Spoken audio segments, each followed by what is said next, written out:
Selamat sore Bapak Ibu rekan semua. Sudah banyak yang berbagi perspektif dari angle para terpidana. Dengan segala kecintaan dan rasa hormat yang saya miliki, saya minta izin saya ingin memberikan perspektif dari sudut pandang organisasi Polri. Sekali lagi, ini manifestasi kecintaan dan rasa hormat saya pada Korps Tribrata. Jadi teman-teman kepolisian, baik yang berseragam maupun tidak berseragam, simak baik-baik, karena saya sedang berbagi rasa cinta dan rasa hormat saya pada saudara-saudara semua. Saya tidak punya alasan untuk berada pada posisi berseberangan dengan saudara, kecuali terus-menerus menyemangatkan saudara untuk menjadi insan Tribrata yang profesional. Itu keinginan kita semua ya. Bapak Ibu, rekan-rekan semua, terutama apabila hadir teman-teman Korps Tribrata, saya mencoba menanyai sekian banyak orang tentang apa yang bisa kita simpulkan terkait dengan penanganan kasus Cirebon 2016. Bahkan sebelumnya juga kasus Cirebon 2024 terkait dengan penangkapan Rizik Syihab. Tapi kita fokus pada kasus Cirebon 2016. Sekian banyak saya tanya. Ada advokat profesional, ada penasehat ahli Kapolri, ada mantan Wakapolri. Saya tanya, saya simak, dan saya ingat baik-baik. 5 orang saya tanya, diantaranya 5 orang menghasilkan teori berbeda tentang apa yang kita bisa pahami dari kinerja Polri dalam mengungkap kasus Cirebon 2016. Salah seorang yang saya tanya, tiba-tiba saya ingat, adalah orang di samping saya. Jadi kalau tidak puas, tanya beliau. 5 teori, 5 penjelasan tentang apa yang terjadi dalam pengungkapan kasus Cirebon 2016. Ada yang menyebut ini sebagai kelalaian sekaligus kekhilafan. Ini sebetulnya teori disampaikan oleh Bang Luli. Kelalaian dan kekhilafan. Saya pikir kosakata yang dipakai oleh beliau adalah kosakata cari aman. Sehingga tidak terlalu tertarik saya untuk mendalami makna kelalaian dan kekhilafan itu. Ada yang lebih serius, yang memakai teori ini adalah manifestasi dari kesetiakawanan yang menyimpang. Sesama anggota kepolisian mencoba menutup-nutupi penyimpangan, aib, dan kesalahan yang dilakukan oleh sejawat mereka. Apakah teori ini valid atau tidak? Mumpung ada Pak Susno, bisa ditanyakan tentang seberapa jauh relevansi teori kesetiakawanan yang menyimpang diterapkan dalam kasus ini. Yang lebih berat lagi adalah teori kepanikan. Saya sempat protes ketika teori ini dikemukakan. Bagaimana mungkin polisi berhadapan-hadapan dengan kuli yang panik justru polisi? Tidak masuk akal bagi saya. Tapi teori kepanikan itu justru diangkat oleh mantan Wakapolri, Pak Ugroseno. Beliau yang menggunakan kata kepanikan sebagai potret penegakan hukum dalam kasus Cirebon 2016. Yang keempat teorinya adalah kesembronoan. Ini saya dengar dari penasihat ahli Kapolri. Dan yang kelima, ini yang paling berat. Bukan kelalaian atau kekhilafan, bukan kesetiakawanan yang menyimpang, bukan kesembronoan, bukan pula kepanikan, melainkan kejahatan. Lagi-lagi hati kecil saya berontak. Bagaimana mungkin terhadap institusi kepolisian ditempel kata kejahatan? Tapi itulah teori yang saya simak terkait dengan, sekali lagi, apa yang mereka potret terkait dengan pengungkapan kasus Cirebon 2016. 5 kata yang sesungguhnya sama sekali tidak menyenangkan untuk disimak. Oleh karena itu, dengan semangat yang sama, saya ingin katakan forum ini sesungguhnya merupakan kesempatan emas pula bagi Polri untuk mendapatkan secercah cahaya.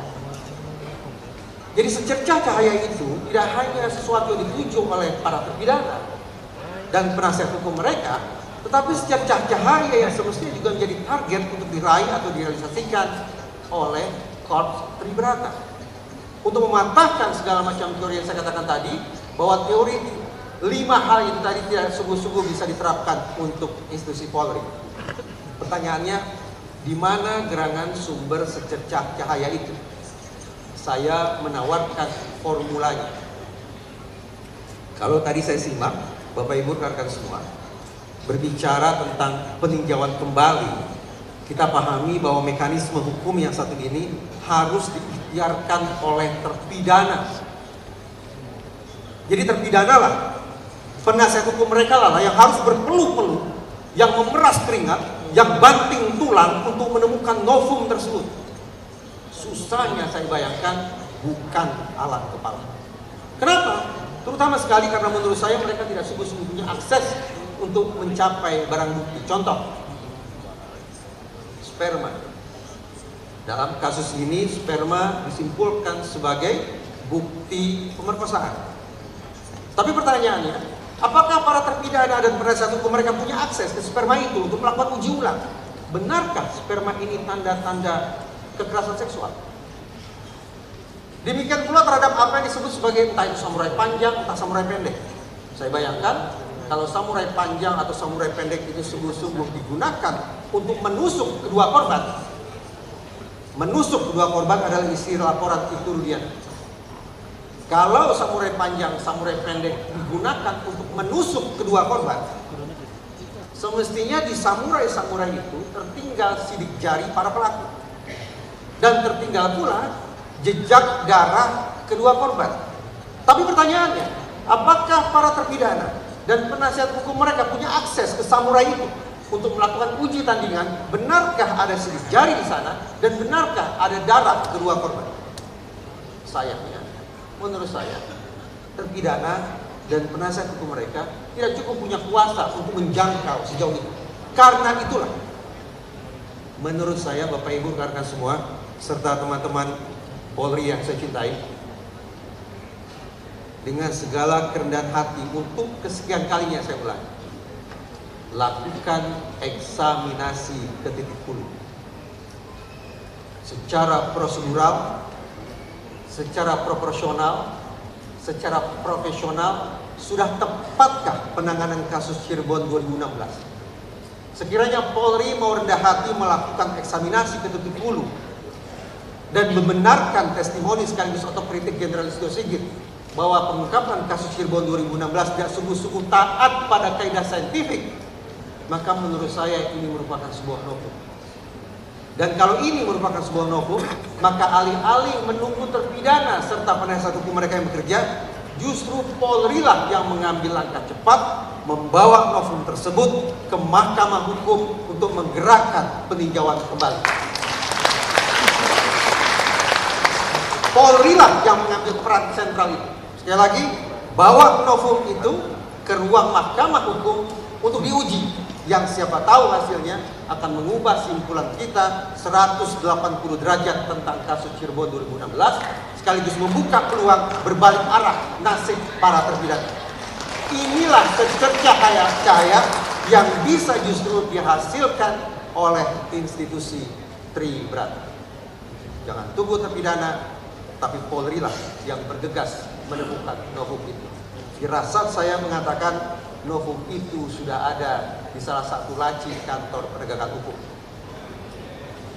Firasat saya, terutama sekali bukti komunikasi elektronik, baik itu gawai para tersangka maupun gawai almarhum Eki dan almarhum Afina.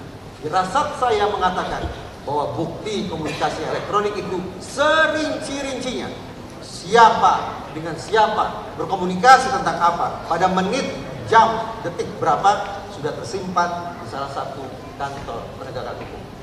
Buka itu, bawa ke ruang hukum, ubah nasib para terpidana, ubah catatan publik, ubah teori tentang Polri yang saya sebut tadi. Terima kasih.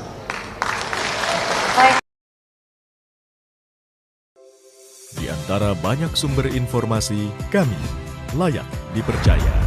Karena kami menggali lebih dalam, berpihak pada kebenaran,